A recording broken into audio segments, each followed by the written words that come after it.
Hello everyone, welcome back to the class, both to new and long-time students and lovers of history. This is History with Sire here today to discuss with you further about our final topic, which concerns the Black Power response post-1965.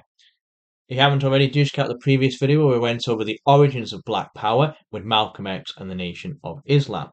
Do remember as well that these are lessons catered towards the student level, so our content will focus on some key knowledge and the video will dedicate to practicing our historical skills. With that said, notepads and pens at the ready, and let us begin. So as I said in my previous video, we're going to carry on now looking at SNCC and CORE and how they radicalized, how they became very involved with the idea of Black Power and became quite inspired to it, and also something called the Black Panthers was also created as a consequence as well. So we looked at Malcolm X, we're going to now look at Stokely Carmichael as the leader and Huey Newton and the Black Panthers. So we'll look at SNCC first and Stokely Carmichael. Now, as we alluded to in the previous video, ghetto poverty was quite rife in the northern states, especially for African Americans, and this proved a very tough problem to solve with direct action. The civil rights movement gained a lot of effective change in the southern states. However, the ghettos in the north and Midwest, to be fair as well, were quite neglected. Martin Luther King actually switched his focus to the ghettos as well, somewhat inspired X's constant speeches that he had done throughout the early 1960s. He actually organized a campaign in Chicago in 1966, trying to really point out to the media how awful accommodation was and how many African Americans were living in squalor. It was very difficult for African Americans living in these ghettos to break out of the poverty they found themselves in. In fact, only about 32% of ghetto pupils even finished high school, whereas white students were still about 55 to 60% able to graduate and achieve full-time employment afterwards. It was quite clear that schools in the ghettos were not providing a good foundation for African Americans to get a good job or getting a good education. Many African Americans were still stuck in either unskilled or low paid work, and actually in Chicago, 70% of African American men under the age of 25 are actually unemployed. So it's very clear that King wanted to make some change here, hence why he brought his campaign to Chicago, and actually, as he wanted, brought a lot of national attention to the issue. However, the white moderates who had been supporting him so much in the southern states were nowhere near as supportive for what was happening in the northern states.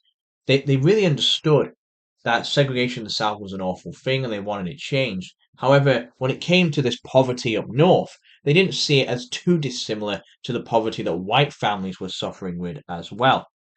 King thought this would be a brilliant proof idea. This would be a great way to connect the two races, to understand that blacks and whites are also in poverty together, and by working together, they can get out of it. But many white moderates didn't see it that way, and they actually were quite dismissive of it. King himself was actually quite surprised, and actually famously said that despite all the demonstrations he'd come across in the southern states, he actually found the mobs now in Chicago were more hostile and hate-filled than the ones he'd faced in the likes of Alabama or Mississippi. And this led to a change in mentality for many African Americans. They saw that there were limits to white support, even for issues as rife as economic poverty. And so the solution that was devised was this idea of rioting. Now, as said, SNCC in particular became quite radicalized by the white neglect that they had witnessed and also being empowered by the words of the recently deceased Malcolm X and his calls for black separatism. The likes of Carmichael and many in SNCC began to see that Martin Luther King was not the solution to all their problems, that he himself did have limits, even though he was in a lot of ways their key symbolic leader. And so many threw themselves behind Stokely Carmichael's actions that were following in the idea of self-defense and advocacy, and as I say, rioting. This became quite frequent and it began to span across the decade. It wasn't just in 1965, it had started in 1964 with some earlier riots and was going to carry on all the way throughout the 1960s, peaking in 1968. A lot of this culminated in the Meredith March Against Fear in 1966. This concerned James Meredith, a gentleman who you should recognize the name of, who had wanted to study at the University of Mississippi and finally was indeed the first African American student to be able to do so. He planned a 220-mile walk from Memphis to Tennessee to Jackson and Mississippi to encourage African Americans to vote. However, while doing so, a white bigot shot him during the walk, and it immobilized him. This caused many black organizations to declare that they would continue the walk in his name. There were 400 marchers by the third day, and Martin Luther King himself also joined them, alongside Stokely Carmichael, the leader from SNCC. However, much like what had happened with SNCC and the SCLC years before at Albany, we now saw black divisions re-emerge during the march. The NAACP were really focusing on this idea of a new civil rights bill, and they withdrew when Carmichael himself criticized the bill, calling it too soft and nowhere near radical enough for what the blacks would required. King also came into friction with him because King wanted whites to also take part and join the march. Carmichael and the rest of SNCC rejected this idea and outright prevented whites taking part in the march. Carmichael himself was arrested and urged the burning of every courthouse in Mississippi, and he demanded that black power be achieved. His SNCC crowds took up the chant, and instead of chanting free now, free at last as King desired, they were now chanting black power. Meredith himself actually found himself struggling to get any support for his march now, as it became not about the freedom he desired, but about Carmichael and SNCC leading this idea of a new black power movement. SCLC tried their best to join Meredith to disguise the split and make it seem like the African Americans were working together, but when the 15,000 main marchers arrived at Jackson, Black Power was the chant heard above all else. King himself outright despaired at this, seeing that Black Power was becoming more popular, but not necessarily more effective than the peaceful direct action that he was calling for. And then now there was a clear fracturing in the civil rights movement. SNCC broke away and decided they could no longer operate or work together with King. King himself even outright said that Stokely Carmichael had chosen the march as an arena for a debate over black power rather than to remove the evils that they had found in Mississippi. The NAACP also no longer wanted to work with the SCLC or SNCC, and it seemed that leadership of the civil rights movement was falling to the advocacy of black power instead.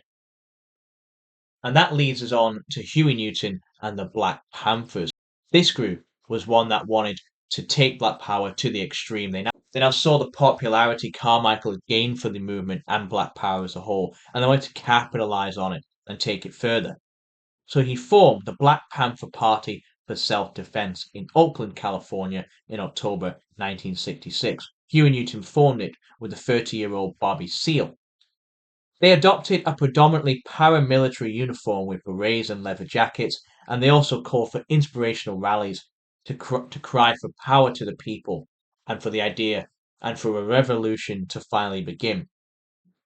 Because they were so militant, they famously carried rifles, and you can see the image on the right there, partially cropped here, but Huey Newton is actually holding a rifle in the image as well. They call for many radical ideas. They call for instance, the federal government to give African Americans compensation for ancestral enslavement, going back all the way to the slave trade. They call for freedom of all incarcerated African Americans, regardless of their crimes. They wanted all black juries and no whites to stand for them at all. They wanted blacks to be exempt from the military, but they also wanted some less radical ideas and maybe more understood ideas, such as a reduction in police brutality against African Americans and also improvement in the ghetto living conditions that many were facing in the late 1960s. Again, the federal government was quite resistant to supporting these things because they were so focused on the poverty that was spiraling out of control because of how many millions they were spending on the Vietnam War. But all the same, the Black Panthers were growing in popularity and promoting this idea of self-help within their communities. They made 30 local branches across the urban cities they were working in, mostly in the north, like New York, Boston, and Chicago. They had around 5,000 members by the end of 1967, and they did some arguably great things. They formed clinics to advise on health and welfare rights. They even provided education for young children. They ran childcare for working mothers and even worked to provide charity, free breakfast, and free meals for many, even in the Southern California chapter by 1970. Whether they were quite a provocative group, they would openly fight back against any police they came across, they would openly commit petty crime, and they would even advocate for the killing of whites as well. So they had a very mixed reception, and it's very fair to say the media did not fully support them. Again, we already had the white moderates being lost to black power. Now Black Panthers were losing media support completely. They were overshadowing the efforts of Martin Luther King to try and reel that back in when he was trying to organize a campaign called the Poor People's March in 1968.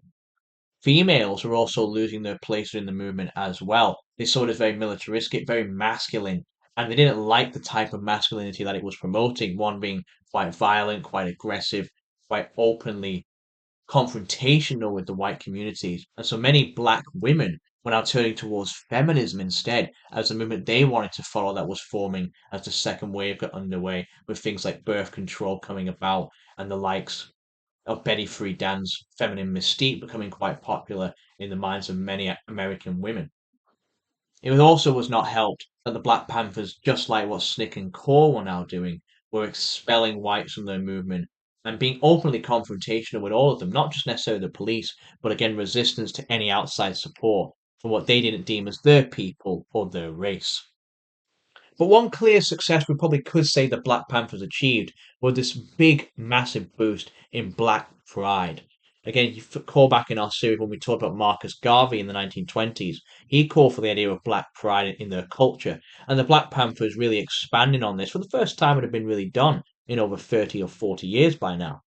So it could be said that these black power activists, like civil rights activists, they kept the spirit alive, and they made sure the problems they did face, whether political or whether economic in the ghettos, were still noticed and could not be outright ignored by the federal government, regardless of the issues it was facing with the likes of Vietnam, the economic problems with the Great Society.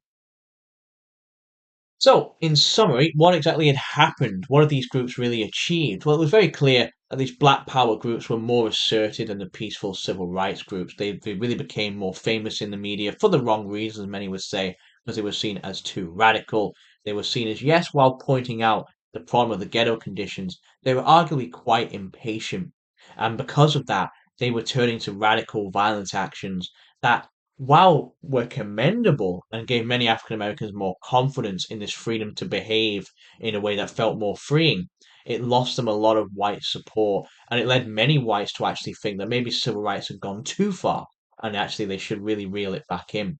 In many ways, this is why the likes of George Wallace and the Dixiecrats in the South only grew in popularity, and as we'll see, they actually caused a further decline to occur for the movement when things changed with the rise of Richard Nixon and the restoration of the Republicans.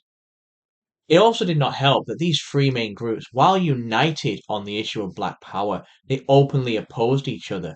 Again, we had SNCC fighting against the likes of the NAACP and the SCLC, and really making it a battle between who should be more popular. Rather than uniting as they had done in the early 1960s, by the late 1960s they were quite very much divided, and this was making a lot of problems for themselves. We also had the divisions that came about because of Malcolm X's assassination. The Nation of Islam lost a lot of support, and many now were martyring Malcolm X as someone to follow rather than necessarily critically thinking about the ideas he talked about. And the Black Panthers, as we said, were losing a lot of support in the media. So it made it very difficult to try and gain a following and gain progress when the myths, the stories, and the claims that the white race had made for generations seemed to be being proven as these radical images of fighting and rioting in the ghettos, the Meredith March, and now Black Panthers openly holding guns and calling for the killings of police officers was now what was being beamed into the eyes of millions of Americans by their TV, by their newspapers, by the radios, rather than peaceful protests that Martin Luther King had been establishing only a few years prior. It also is fair to say that ghetto poverty and the wider decline that was happening in American society was proving too difficult to follow.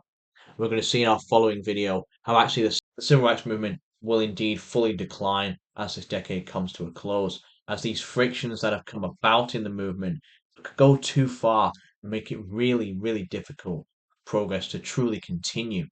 And they made so much de jure progress by the midpoint of this decade. Maybe they just can't do any more. Maybe they have to just trust that the whites will one day come back to their cause if given more time. But that's what we'll find out in our third and final video on this concluding part of our civil rights series. Thank you as all for watching. I hope you found it insightful as always. Do check out the next video and make sure you're subscribed as well so you're keeping track of this content as we go forward. Also, feel free to check out our previous videos if you haven't already and comment below how you're finding it. And again, I'll turn it back to you. What do you think is the main reason for this fracturing that has happened? Is it that they've finally achieved too much and they've gone too far with Joey Progress? Is it the fact that the leadership's being challenged on Martin Luther King's end? You had Malcolm X, now Carmichael, and even Huey Newton now, who are causing problems for him. But we'll find that out in our following video. Thank you again for watching. This has been History with Sire. Thank you for listening.